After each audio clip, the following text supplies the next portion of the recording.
Hey, what's up, guys? Erica Martin here, co-founder of Sales That Don't Suck. And I have an exciting guest for you today on our Sales That Don't Suck Summit. We have Max Finn, who is also known as the Digital Prophet. He's the co-founder of Quantum Media with the original shark from Shark Tank, Kevin Harrington, and his business partner, Jeremy Adams. His agency runs Facebook ads and sales funnels for some of the absolute biggest companies in the world. And beyond that, Max is just a really super cool, down-to-earth guy. So I'm super excited to introduce him to you. Max, where in the world are you? I'm in Orlando, Florida, and I'm super excited to be here with you today. And just one little detail, because I know we're doing a few takes here and stuff, but no big deal. So Quantum Media is our agency that we exited, and so Jeremy and I now have a company, Unicorn Innovations. So we still do a lot of deals with Kevin and everything. But yeah, so Unicorn Innovations is the current company. We're constantly like doing new things, so it moves pretty fast. But just want to make sure going forward, because Unicorn Innovations is a way cooler name, and we'll move forward with that. Let's do that over. We don't have to. It's totally. I'm totally cool. I mean, I'm off the cuff. It's not a problem. Okay, cool. So one thing that we love about Max is that Max is like super easy to roll with the punches. So he is also the co-founder of Unicorn Innovations, and we're pumped to have you here. So Max, I know our audience is really excited to hear how you got started, and especially being so young and being so successful. Can you tell us a little bit about your journey? Sure. It's fun because I've been doing so much speaking and so many live videos and so many podcasts the last like 6 months that I feel like I have this narrative that just it's like goes because it's one of the common questions. But anyway, I started out as an entrepreneur. I come from an entrepreneurial family. My grandpa's an entrepreneur. My dad's an entrepreneur. But they're more in the commercial real estate world. So I knew that wasn't really for me. I wasn't really passionate about real estate. It's a old industry. They move really slow, and that's the opposite of what I like to do. But it did give me an interesting perspective on life and business from a young age. Most people don't know that being an entrepreneur is like a path until they get out of college or they get like much further on in life. And by that point, it's really hard to make that decision because every milestone you hit life-wise, every obligation you get, whether it's getting married, getting a home, having kids, it adds like an anchor. It makes it harder to leave a 9-to-5, go to into starting your own business.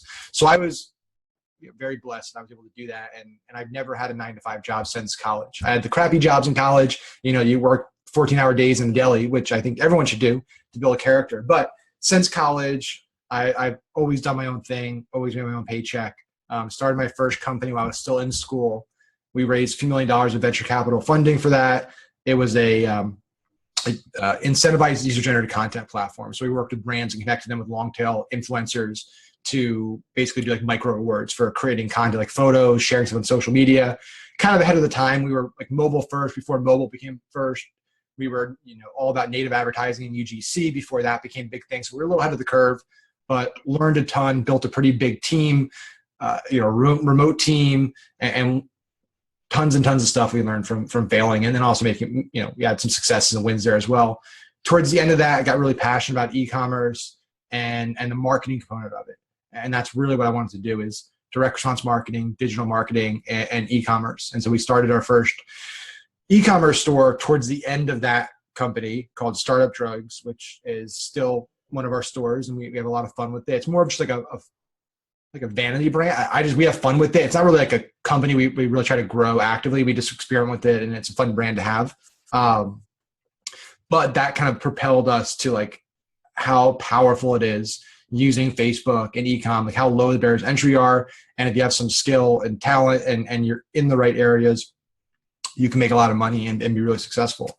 And so flash forward to today, I had an agency with Kevin Harrington from Shark Tank, Quantum Media for about 1.5 years. We worked with companies like 3M and Sam's Club, big product companies. We got a 2 Comma Club award with ClickFunnels. We did about $4.5 million in 4 months selling all the Trump collectibles. So that was like a big funnel for us and worked really well. And then now I just do a lot more speaking, coaching, teaching on Facebook ads, direct response digital marketing. I've been fortunate enough to get to speak at events by Shopify and ClickFunnels, doing a lot of, masterminds. And then I have my own course, Facebook Ad IQ Academy, where we have about 2,000 students, and I get to work with them on a weekly basis. And now I am here sharing with your audience. You are so awesome and clearly winning at life. So I know you're super busy doing all of these things that you're managing, and I really appreciate you taking the time today, Max. Of course, I'm happy to chat. Yeah, I see you have a little friend there. Do you want to introduce your buddy? Yeah, so this is Hokie Finn. She's my little buddy. So I have two dogs. I have a big dog, like a 75-pound mixed breed Buster, who never comes in here because he just sleeps all day in the other room. But this is my fiance's dog, and we both kind of met when our dogs were kind of just born, and so I've known her for almost as much as I've known my fiance, and it's I love my fiance and soon-to-be wife and this little girl, but she's like my shadow. She just is everywhere I go. She's on my lap all day. She's in this bed or on my lap, hanging out. So she makes a lot of cameos in my live videos. Oh, that's so great. That's like one of the benefits of being an entrepreneur. I know. I can do what I want. It's beautiful. Make my own hours, have a dog in my lap when I work, wear sweatpants. It's great. Oh, I'm with you. I'm totally with you on that.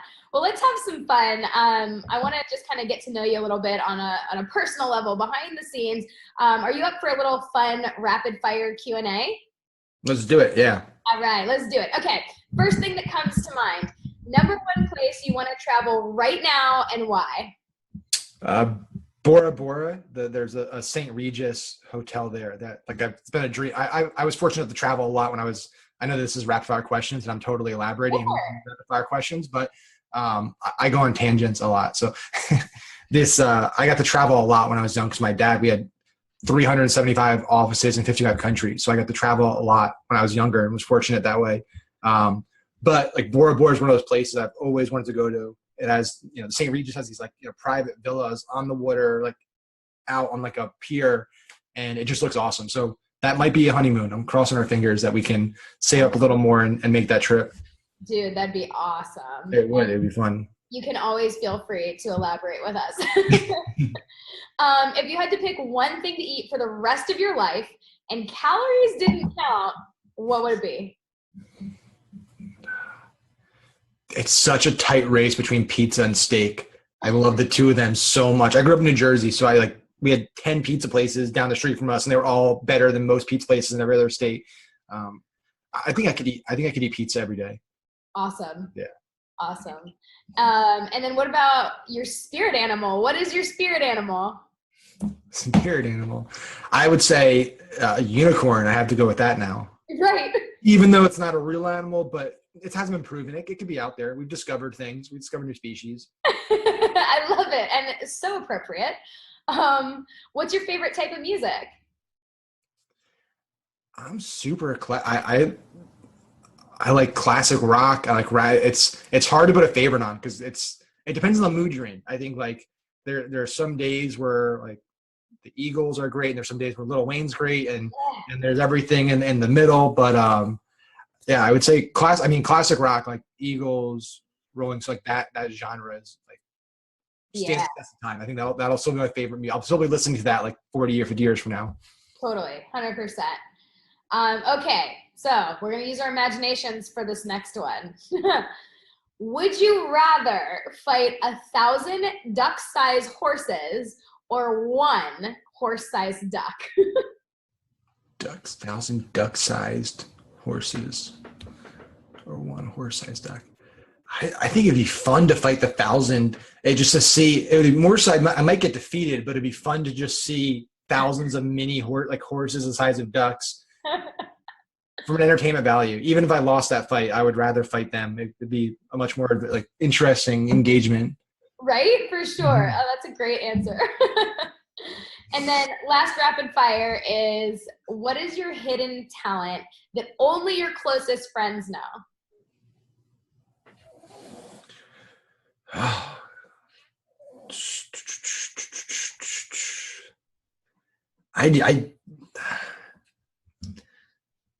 I'm drawing this is one of those things where I'm genuinely drawing a blank of like something that's hidden or a talent that would be like even somewhat relevant, like somewhat considered a talent. It doesn't really have to be a talent. I mean, Yeah, I'm trying to think like the thing with being an entrepreneur is when you're talented at something, you figure out ways to monetize it and exploit it, which means that everyone knows about it. So like anything I'm really good at or exceptional at, most people already know that. yeah. I don't really like keep too much private. At least things that I'm good at. I keep things I'm like bad at or don't have any interest in private. But Okay. I don't know. I might have to circle back to that because I can't think of something that's like hidden. At least it's like a positive thing to tell you. Okay. We don't need you don't have to like air all your dirty laundry or anything like that. Yeah, we'll see how the rest of the conversation goes, and we can circle back to it. Okay, we'll see if we can come back to one. Sure. So this is actually one of my favorite questions on these interviews because I have had so many of these myself. Can you think of your funniest or most embarrassing sales moment? Yep.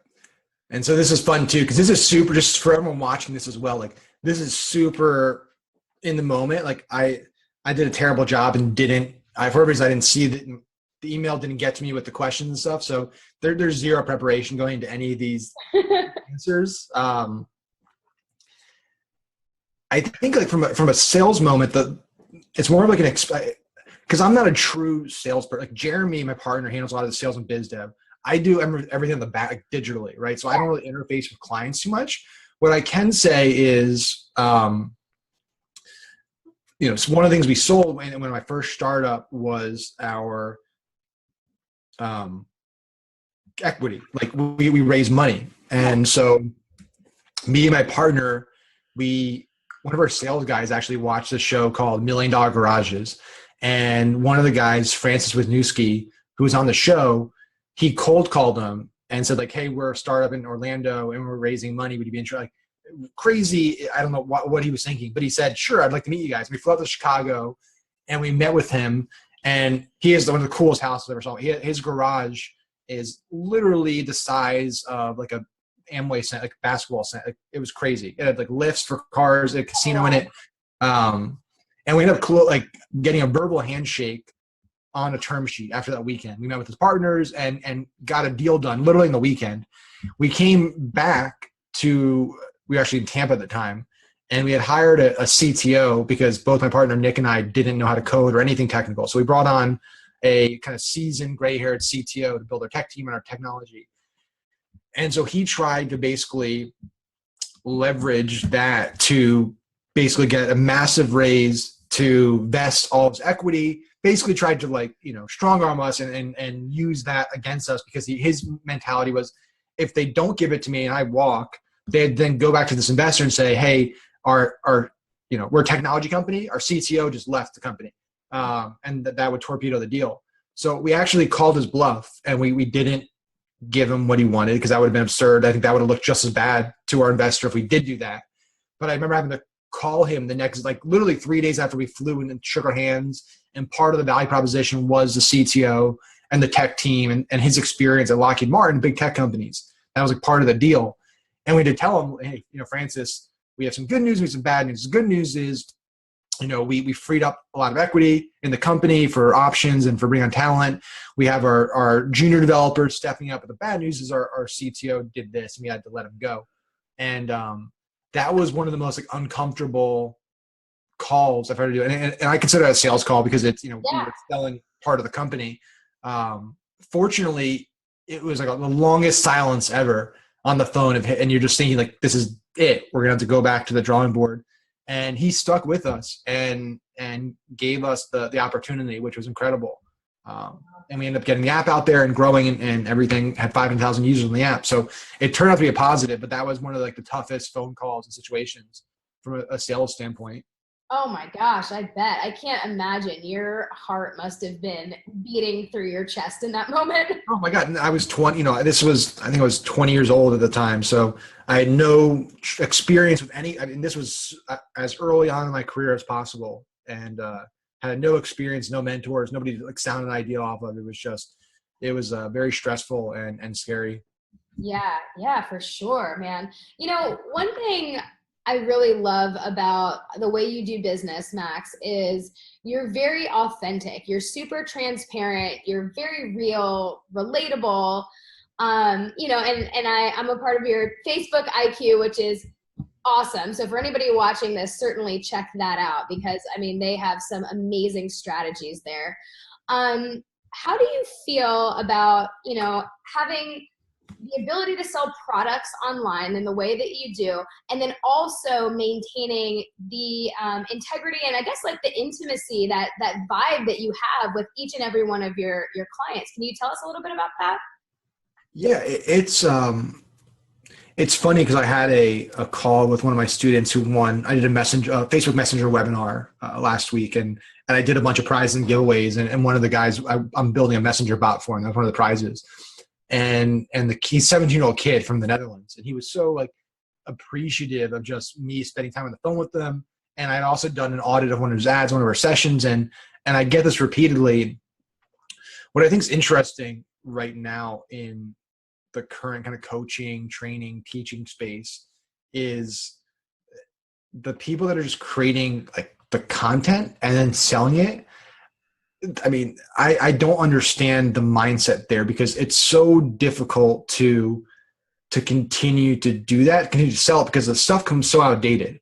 And honestly, the fact that there's so many like really successful and smart media buyers out there who have clout and courses, the fact that they aren't doing the other part of it, which is the training, the personal interactions and stuff, gave me this huge opportunity, which is why I think my course and training has been so successful, because I genuinely take an interest in my students and the platform, the Facebook platform, even if it's not just Facebook, whether it's Google or Pinterest or LinkedIn or Shopify or Amazon, all these platforms are changing weekly, if not daily. And so I realized that my course, you know, is going to be constantly updated. But that's not even enough because it's still changing so fast that I need to be able to share that, communicate that on a weekly basis with my students. And I also need to be able to personalize it. Right? Like I can't create a course that is personally valuable for every student, right? You need to give as much value as possible, but keep it it's a very fine line of keeping it very generic, but at the same time relatable to that person and valuable to their industry. And so that's where the training component comes in and why I think it's so valuable. In terms of like how I'm able to do it, it's who I think it's just who I am. I think it's the fact that I'm not an extroverted person. Like I didn't get into this to be a personality or to have somebody film me all the time and share videos of my lifestyle or my life or anything. Like I'm only doing this because I want to help you. Like that's the only reason I'm doing it. You know, the money we financially we do very well with it, but like we don't have a financial need to do any of this. And frankly, with the Facebook Ad IQ stuff, like we don't charge monthly for anything. Which is crazy. Like we charge a one-time fee, but I've had students with me for 6 months who have gotten 2 hours of live with me every week for the last 6 months, and they haven't paid anything for those 6 months. And I do that because I genuinely like the focus for me is more on helping and teaching, because that's what I would want somebody to do when I was getting started.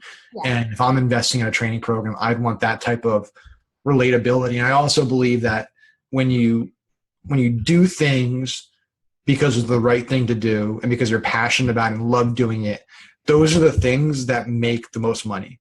And so there is a selfish component to it, right? Like there's a direct correlation to doing things you love, doing the right thing over a period of time, and success, right? Like you can do the wrong thing and be unethical and be more successful quicker, but it's not sustainable. Like I know so many people that have had these huge wins, but they did it unethically, or they screwed people over. They made, $1 million, but nobody's going to do business with them ever again. Yeah. So you got to make sure that $1 million lasts the rest of your life and hope you get a 9-to-5 job somewhere, because nobody's going to do a deal with you. We've gotten the exact opposite. We've gotten so many deals, so many opportunities. I mean, we turn away probably 95% of the people that come to us on a daily basis because we just don't have the bandwidth. And that's all because of like the relationship capital and the goodwill that we built up with people. Yeah, man. That's what we fully believe in too. That's why we're sales that don't suck, right? Yep. Exactly. why we align with you and with Jeremy, who will be another speaker at a different time on this summit, because you guys are just awesome that way. And I really believe that as well. You talked about this one mistake, right? Which is somebody that, kind of sells their soul to get a big win up front, but then nobody will do business with them after the fact. Yeah. So aside from that, if that's the one thing, awesome. But aside from that, what do you think is the one big mistake that that entrepreneurs are making right now in the business? You work with a lot of them. Yeah. So the biggest one that I see a lot of new entrepreneurs and marketers making right now is thinking and this relates to what I just talked about, but it's much bigger than that. Thinking too short picture. And too small picture and looking at, I want to make money today.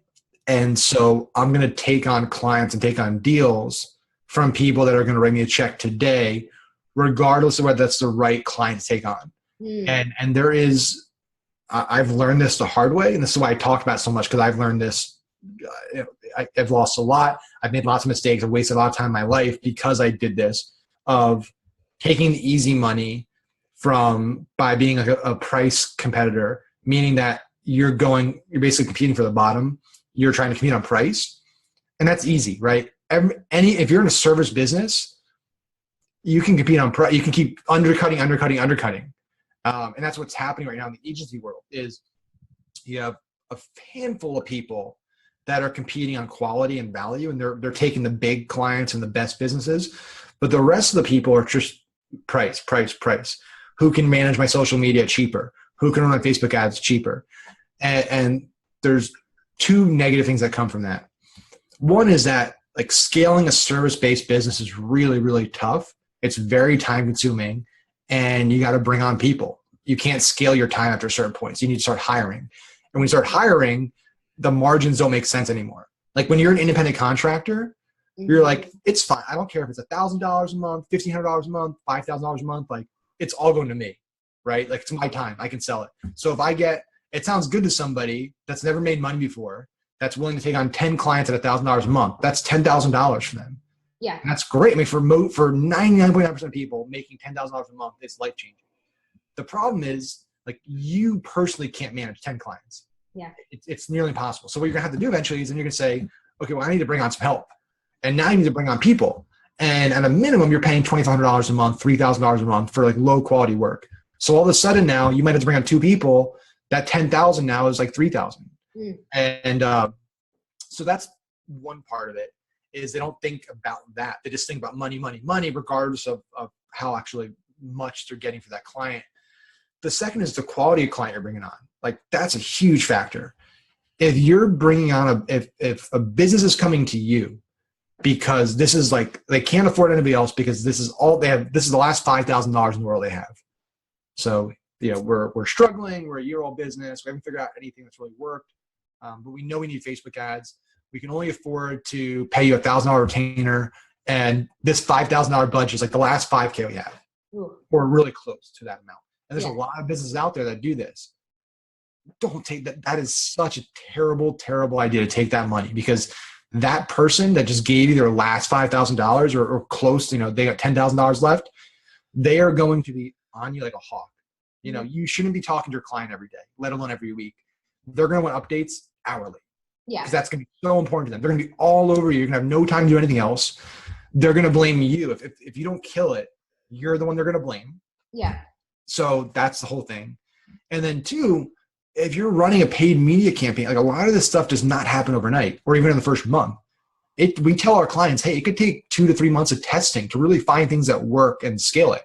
And when we work with the clients we work with, that's fine, because they have Amazon business, they have a brick and mortar, and they have money coming in from a lot of places. So they're experimenting, they're testing, and they understand it's an investment. For a lot of businesses, though, they don't look at it as an investment. They're looking at it as like, this is money that, like, I need to put in 1 and come up with 3 this month. And if I don't, we can't work together. And so the turnover rate's really high. You have a lot of clients going out of business all over you. They're going to try to, maybe sue you potentially. They're going to ask for their money back. I mean, I've seen it all. And so my advice is, think big picture. I would rather you take on one client at $7,500 a month than 10 clients at $1,000 a month, or even 20 clients at $1,000 a month. That like one client that's willing to pay you that much, they're going to grow with you. You're going to get more business from them, and you're setting a standard. You're setting up like a foundation for your quality of your business. It's very hard to raise prices. Like once you start at the bottom, you're kind of stuck there. I'd rather you start real high and then offer some deals potentially to like sweeten the deal than to try to go the other way. Yeah, that's such wise advice. So, what do you do, or what do you recommend, for somebody that's taking your advice and implementing it? If they, get on the line with somebody that's that not so ideal client, or that person that wants to give them the last $5,000, they're sold, they're hooked. Like, how do you handle it if you are faced with that situation? Kind of how do you turn them down, I guess? Sure. I mean, I can't tell you from our perspective because we're in a very unique situation just based on like the caliber of where we're at. But what I can tell you is there's never anything wrong with being truthful and transparent. I think being truthful and transparent, regardless of how like much you think might hurt, is always the better approach than lying or just trying to say something to appease the person. I would be totally transparent with that individual, and I would say to them, listen, I love your product, love your business. I think you need to understand, though, you're coming to us as the expert. Mm-hmm. And we've done this time and time again for a lot of businesses. And we know that it takes more than 1 month to figure out what's going to work. It's going to take more than $5,000 to, you're starting cold, to find the right target audience, find the right copy, the right creative, the right landing page, the right pricing for this offer. All that needs to be worked out. And I don't think if you can't afford to do that, I wouldn't recommend you do that even with anybody else if they're trying to pitch you, because the chances of you find that one person that finds all the stars in line and they're able to make a positive return on that 5K in the first month without you running out of money is very, very slim. Yeah. So, and frankly, I've had that conversation with clients before. And they're usually very grateful because a lot of people, it might be their side project, it might be something they're experimenting with. And they would rather hear from an expert that like they shouldn't do this and keep that money than them to say like, well, it's not the right fit for us, and then go find somebody else that doesn't give a shit and it's going to take the money from them, and they lose that money. Yeah. Yeah. Great advice. So for those of you who are watching, I hope you're taking lots of notes because Max is dropping some knowledge bombs on you right now. So, Max, just kind of another fun question. If you had to start over tomorrow with nothing, and I know that you've kind of started from scratch several times over, but if you had to start over tomorrow with nothing, what would be the first thing you do to make money? That's a good question. I think there are two things that you can do to ensure. I think I'm going to kind of reframe the question because I think this could be just as valuable. There's two things that you can be doing today to ensure that you never get to that point. And if you do get to a point where your business goes out of business, you still have a foundation. Those two things are, building a network and building a loyal community based on your knowledge. And so I think those two things transcend individual businesses. Yep.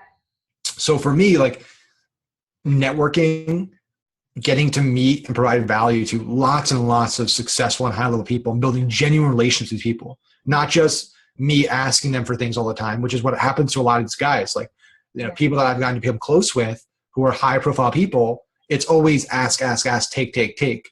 If you provide more value, it's little things. Like we'll go out to dinner with some of our mentors and partners who are worth hundreds of millions or billions of dollars. And like things are just like picking up the check. Little tiny things blow their mind because people never pick up the check when you're around a billionaire. It's like, why would I pay for his dinner? He's got $1 billion. Like it's not about the fact that he doesn't need you, he needs you to pay for it. It's the gesture and the fact that it's a genuine relationship. So investing in your network, building deep and like personal relationship with these people, ensure that even if you're down, you're like your last dollar and your business went bust and there are hard times, that you can go to a phone and like call these people. You don't have to ask for a job, but you can like, say, hey, listen, like this just happened. What do you think I should do? Right. And 9 times out of 10, that person's going to try to help you at some level, whether it's, hey, I have the opportunity here to get back on your feet, or I know somebody hiring, or I know an investor. Like that's something that's not new. That's a strategy that all successful people have for a very long time. And the second is, I think, building up a community on the thought leadership side. So you have kind of a tribe and a community that you can always monetize regardless of what is happening with your core business, right? If you have a Facebook group with 5,000 people in it, or 10,000 people in it, an email list with 10,000 people in it that you built for your personal brand, they're not going anywhere regardless of one of your ventures fails or you're back to square one, right? So you always have that audience to provide value to and sell into. And so those two things help ensure, like, when you get to that situation, if you do, and everyone has a bad run at it, right? Everyone has bad luck, a string of bad things can happen, that you're not like truly at square one again. You're not like the first base anymore. Yeah. That makes so much sense. I think a lot of people kind of neglect the value of that aspect and of, really making those relationships. And I think that's really wise advice, Max, because I think a lot of people, especially those who are just getting started and those who are like really into the hustle culture and all of that, I think that a lot of times people forget just how valuable it is to make good connections and friendships and, just help some people out, right? Yeah, or they don't do it until, this is what happens to a lot of people, is they don't do these things until they're in that situation. Yeah. And then that becomes a whole issue, because it's an interesting dynamic. Like, I think it's a subconscious thing, because little things like when you have money in the bank and you don't need money, like if you're selling to somebody and you genuinely don't need their business, like my business is totally fine whether you give me the money or not, like not going to change my business at all. Right. Those deals almost always close. Yeah. There's something about when you're in a mindset of whether you can read the exact same script, but there's a tone of voice, there's something about your emotions that when you need that money, your tone of voice or everything, the little subtle things make it exponentially more difficult to close the deal. People don't like being around needy people. Yeah. They feel like you're being used. And so what happens is people wait to network or build relationships until they're already in a shitty situation. And then it feels needy. It feels like one way. Like, I can't provide you any value because I'm shit out of life. I have no business. Everything sucks for me. Like, what can you do for me? But if you had worked 6 months ago and things were going great and helped them out, maybe made a connection for them, gave them a tip or something, now you're in a different situation. So don't wait till things are bad to plan for things going bad. Like, a lot of people do that from not just a relationship standpoint, but also from an ad I mean, it can be broken down to everything. Like, I talked to so many people who have one Facebook ad, they got lucky, and it makes them a ton of money. And instead of taking a portion of those profits and testing other ads or testing other channels, testing Amazon, testing Pinterest, testing Twitter, they just keep letting it run as if it's going to happen forever. And they pocket that cash and they use it for other things. They spend on themselves. They invest in different things. And when that ad stops working, now they're back at square one.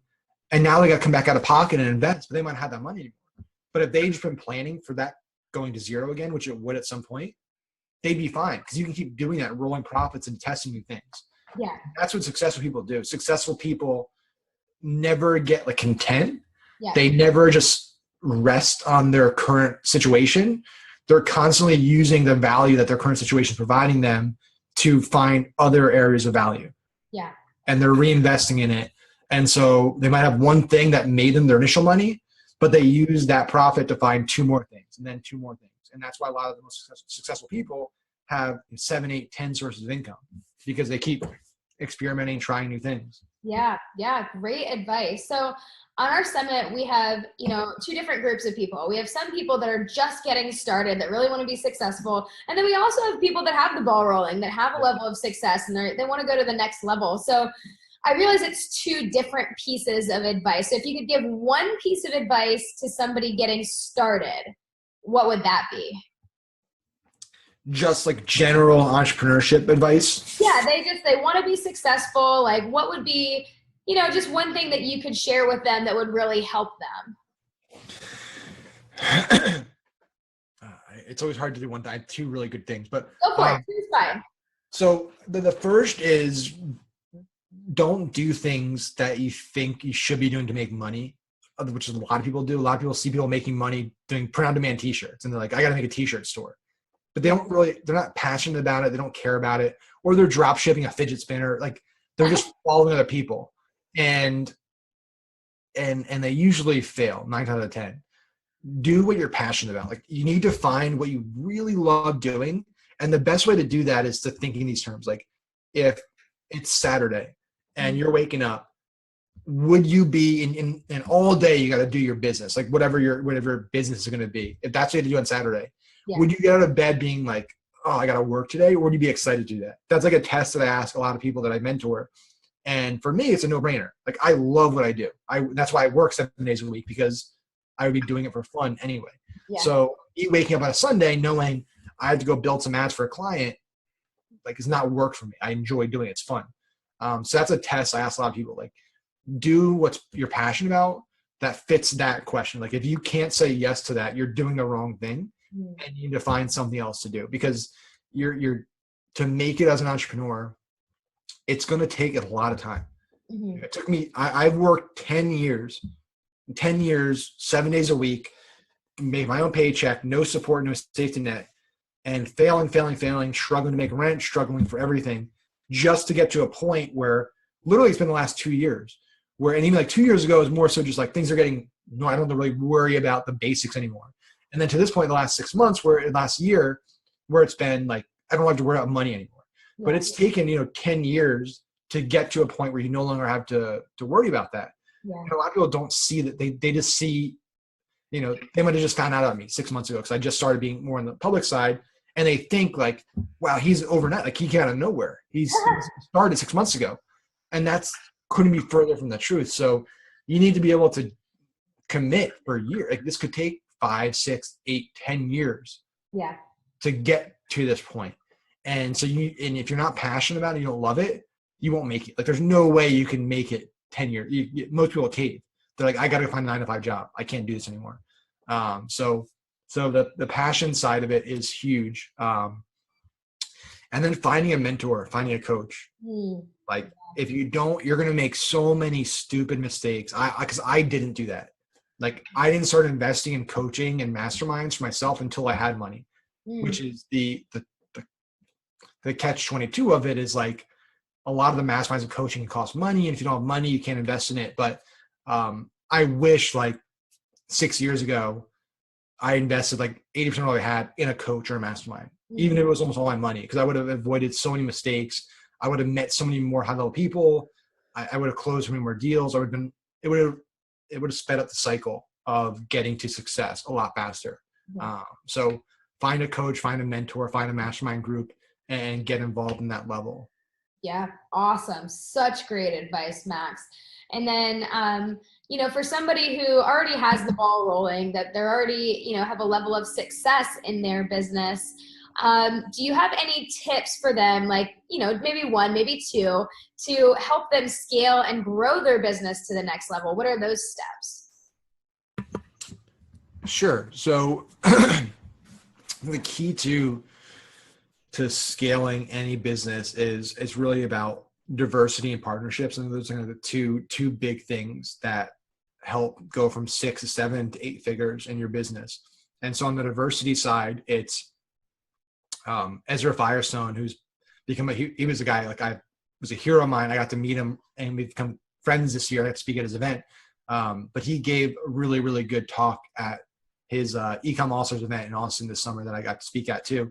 And basically said he has a buddy who's a venture capital investor, and brought him on to basically kind of a consult on their investments, portfolio companies, their marketing strategies. And so he basically spent a year looking at incredibly successful hyper-growth companies and seeing like what they had in common. What are these? A lot of them failed, but what are the ones that went from like 6 to 9 figures or 8 figures have in common? And he said every single one of them had multiple income streams. They all had multiple advertising channels. None of them were like single income stream companies or single ad channel companies. He said a lot of them started out as single stream companies. meaning that some might have started out just on Amazon.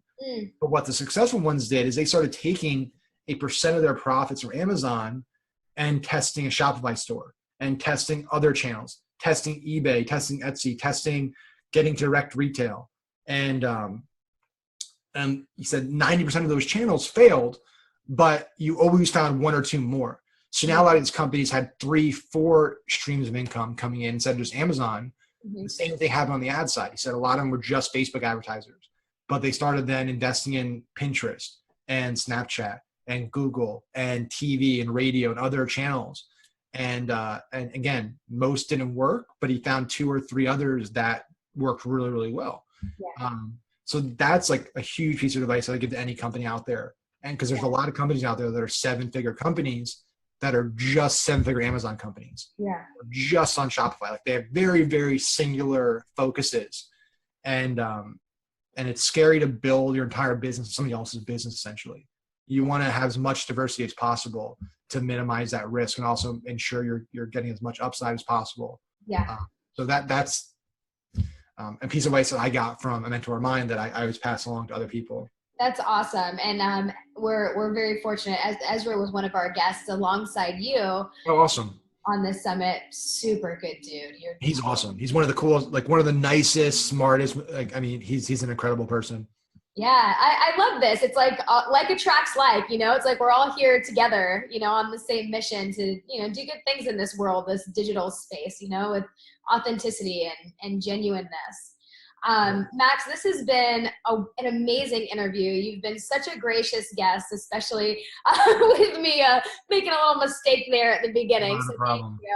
Thank you. Eternal humanness. I know that you have a free gift that you'd like to share with our audience to help them out. Would you like to tell us about it?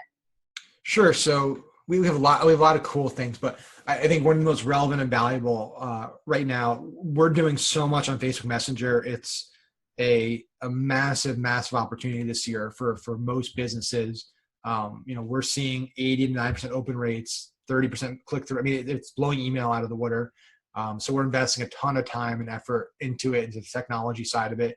So I did a paid webinar last week. I did a 3-hour live training with a paid audience, and we're selling the replay plus the messenger module for my course, which is a 3-part video module as part of my Facebook Ad IQ Academy course.